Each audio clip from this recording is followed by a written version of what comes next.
Amigos, y para conversar más sobre este importante proceso de diálogo que tiene lugar en México, vamos a conversar con el congresista colombiano Gabriel Becerra, representante de ese país, a quien ya tenemos en imágenes. Le agradecemos, señor Becerra, la conexión. ¿Cómo recibe Colombia este inicio de una segunda ronda de conversaciones entre el gobierno y el ELN? Muy buenos días. Muy buenos días, Santiago, y a toda tu teleaudiencia. En Colombia, como es natural, se recibe con mucha expectativa, ¿no?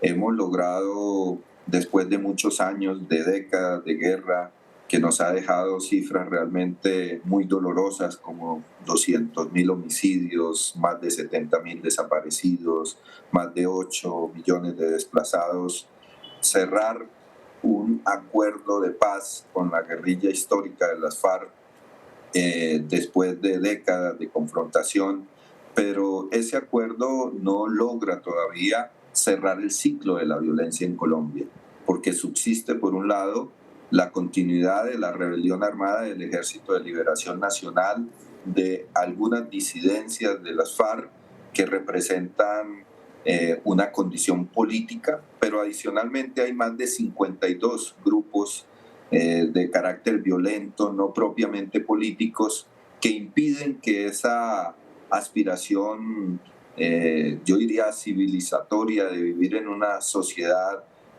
donde los conflictos se tramiten por vías distintas a la violencia, se pueda dar. Entonces estamos frente a una oportunidad histórica y los colombianos todos deseamos que las futuras generaciones puedan vivir en un país sin violencia, sin guerra, sin conflicto armado. Por eso tenemos grandes expectativas a propósito de qué tanto logra este segundo ciclo dar pasos ciertos en la superación de este largo conflicto.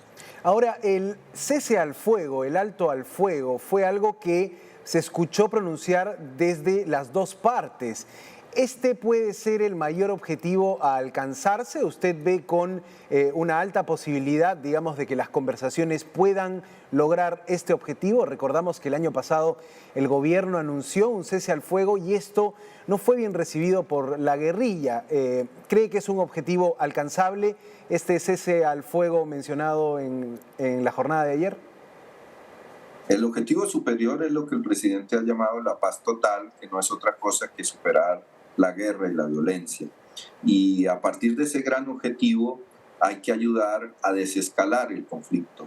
Y un mecanismo que todos consideramos es necesario para ir construyendo confianza en la sociedad y también entre las partes es el que tiene que ver con el cese bilateral, incluso con un cese multilateral. En el mes de diciembre, el 31 de diciembre, el presidente hizo un anuncio. Ese anuncio, de todas maneras, ha presentado una dificultad porque el ELN consideró que no fue negociado, no fue acordado con ellos. Se retomó posteriormente en Caracas un diálogo al respecto y es uno de los grandes temas de este segundo ciclo. Yo creo que sin lugar a dudas es totalmente posible que se llegue a un cese bilateral. Han existido antecedentes con otros grupos subversivos y sobre todo existen condiciones para que en las circunstancias actuales esto se puede dar sobre la base de que sea un cese bilateral que tenga efectos en los territorios y para que tenga efectos tiene que comprometer realmente a las partes. Y eso es lo que necesitamos que en la mesa se acuerde para que se sienta el cese al fuego en Arauca, en la frontera con Venezuela, en la costa pacífica, que en últimas es sembrar vidas, sembrar condiciones de seguridad y sembrar condiciones de garantías, empezando por la vida, en las comunidades que abone ese objetivo superior de la paz total. Ahora, ¿tienen tiempo o el tiempo que se ha dado para estos diálogos se acerca a las 3 semanas, a los 21 días? ¿No le parece un tiempo corto, digamos, para lograr establecer estos acuerdos o hay la posibilidad de que se haga una extensión, una ampliación del plazo? Santiago, ningún tiempo es corto cuando una sociedad ha vivido décadas y yo diría incluso siglos de violencia.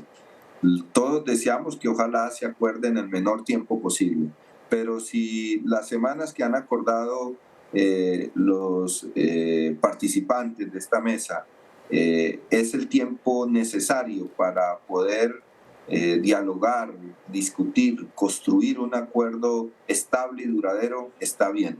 Es preferible esperar unos días, unas semanas y poder sembrar con bases firmes el cese bilateral y la agenda de negociación, a hacer algo pues que, aunque sea efectista en la coyuntura ante la opinión pública, después termine cayéndose, desbaratándose y reeditando la violencia. Entonces, las preocupaciones, diría yo, para Colombia no son tanto en este contexto de que vaya una semana más, una semana menos, sino que los acuerdos vayan en firme. Ahora, somos conscientes de que el gobierno de Gustavo Petro es un gobierno de 4 años, ¿no?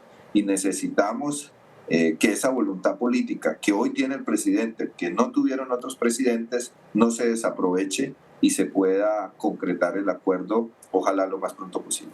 Ahora, en los últimos días se ha reportado la renuncia del señor Alex Morales, este abogado que presenta una renuncia ante el alto comisionado Iván Danilo Rueda y señala que hay una suerte de caos, de confusión en este propósito de la paz planteado por el presidente Gustavo Petro.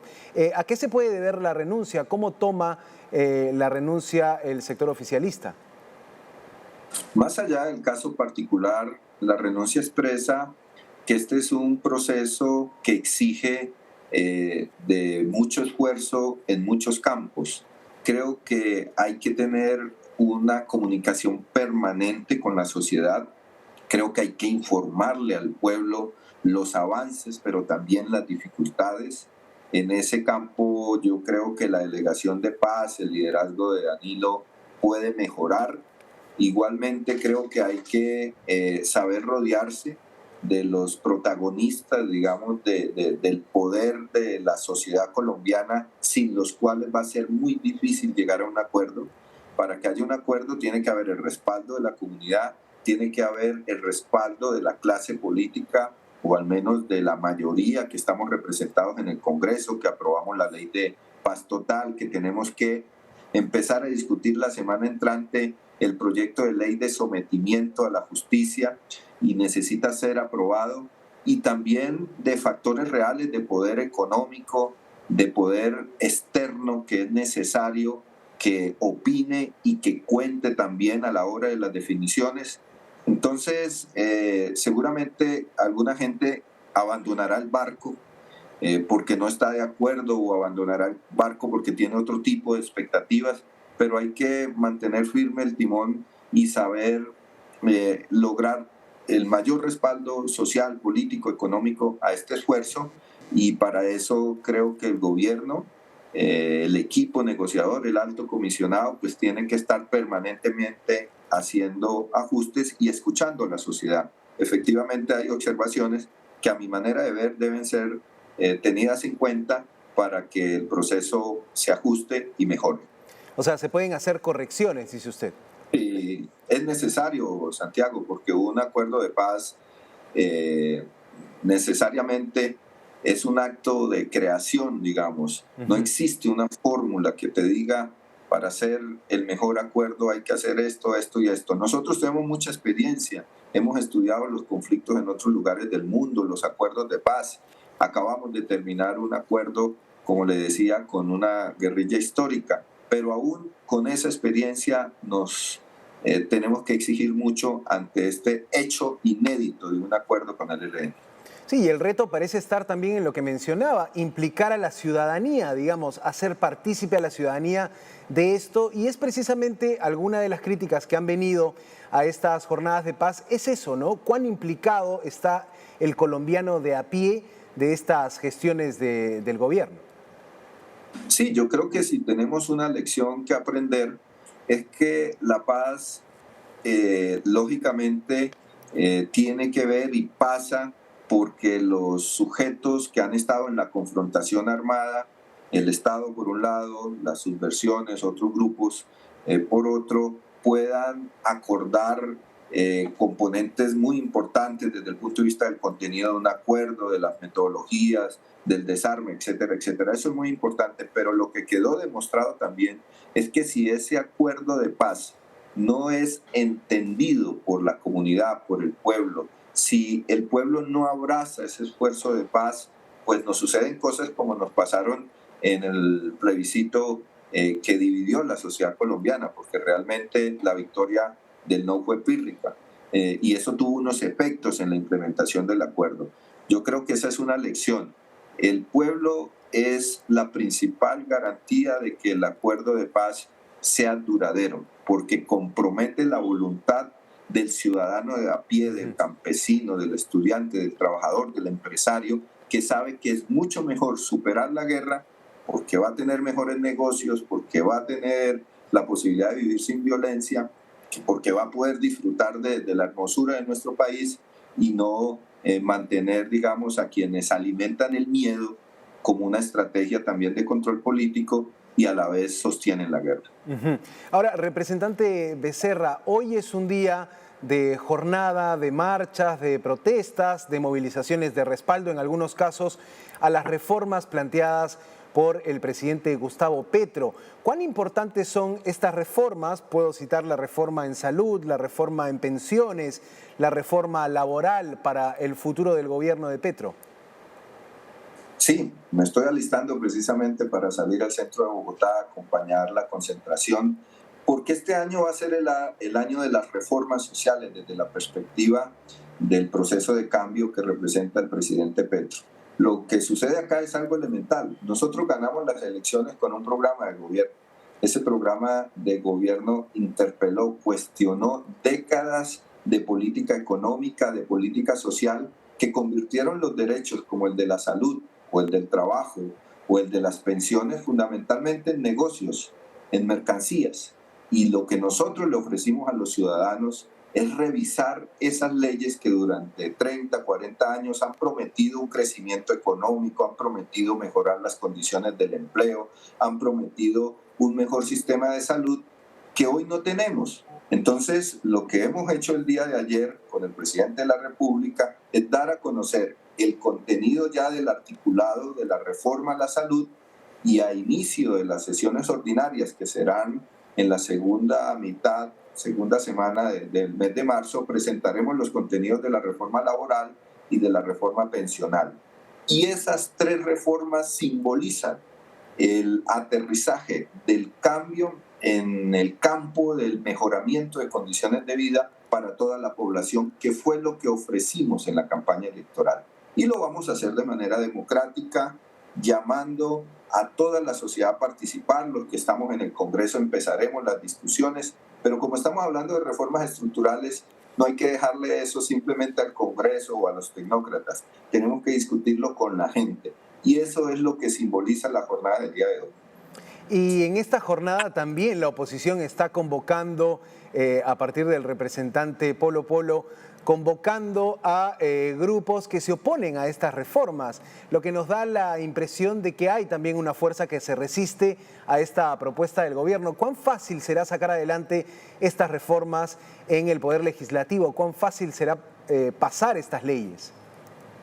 Es todo un desafío, Santiago, sobre todo porque se utiliza mucho la desinformación, se utiliza mucho el miedo, se utiliza mucho el estigma contra las reformas y no se profundiza realmente en los contenidos. Lo que hay que salir a preguntarle a la ciudadanía joven, por ejemplo, es si ellos quieren que se siga manteniendo las condiciones laborales que actualmente existen. Por ejemplo, si ellos quieren que no se les reconozca el horario nocturno cuando ejercen su trabajo, porque los gobiernos neoliberales convirtieron la noche en día, y entonces en Colombia el horario nocturno se paga desde las 10 de la noche, no desde las 6 de la tarde. Si ellos están interesados en que subsistan esos contratos laborales que no les garantizan seguridad social, que son cada 3 meses, que los ponen a estar pendiente de un político para que le dé la recomendación, o si el ciudadano de a pie está de acuerdo con que continúe un sistema de salud que te da un carnet que dice que eres beneficiario del derecho a la salud pero cuando llevas a tu padre, cuando llevas a tu familiar, a tu amigo al hospital, no hay especialistas, no hay garantías de que ese derecho se materialice. Entonces esa es la pregunta que nosotros vamos a empezar a hacerle a todos los ciudadanos para que podamos corregir las leyes que actualmente tenemos y mejorar sobre todo las garantías sociales para toda la población. Va a ser un debate en las ideas, va a ser un debate en la política, va a ser un debate en la calle, en el Congreso, pero en democracia así se hacen las reformas y es lo que nuestro presidente nos ha propuesto y nosotros como congresistas de la República vamos a trabajar para cumplir. Ahora, en los medios internacionales se reporta una suerte de fin de la luna de miel con Gustavo Petro, se reporta una suerte de crispación política o de tormenta política que se ve venir. ¿Qué tiene que comentar ante ello, hablando de este periodo que se le da a los presidentes, digamos, un periodo de bajo volumen de la crítica política, pero que en Colombia parece estar subiendo? Yo creo que todo presidente, como es normal, goza en sus primeros meses de un mayor nivel de popularidad, arrastra, digamos, con lo que significó su victoria en términos de respaldo, y a medida que avanza y que se presentan las reformas, se entra en contradicción con cierto tipo de intereses y es natural que el oxígeno político que se tiene empiece a gastarse. Pero si usted sale hoy a la calle, como lo hizo el presidente en los últimos días, salir al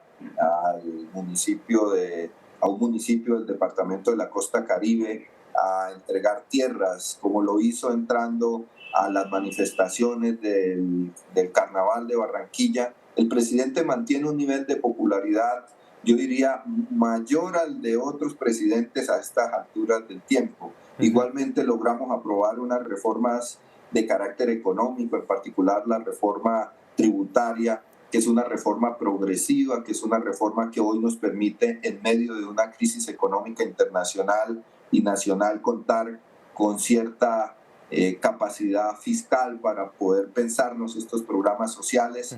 Y realmente el respaldo político tenemos que gastárnoslo en lo que prometimos.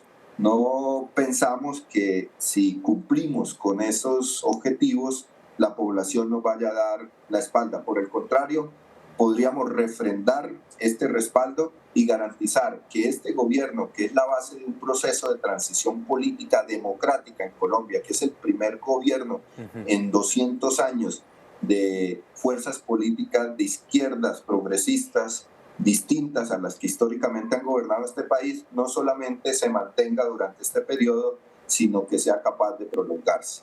Yo creo que hay que gastarse el capital político en hacer cumplir el programa de gobierno y las reformas para poder refrendar el respaldo popular. Muy claro el punto de vista de Gabriel Becerra, congresista colombiano que ha estado con nosotros. Le agradezco, señor, su tiempo. Gracias, Santiago.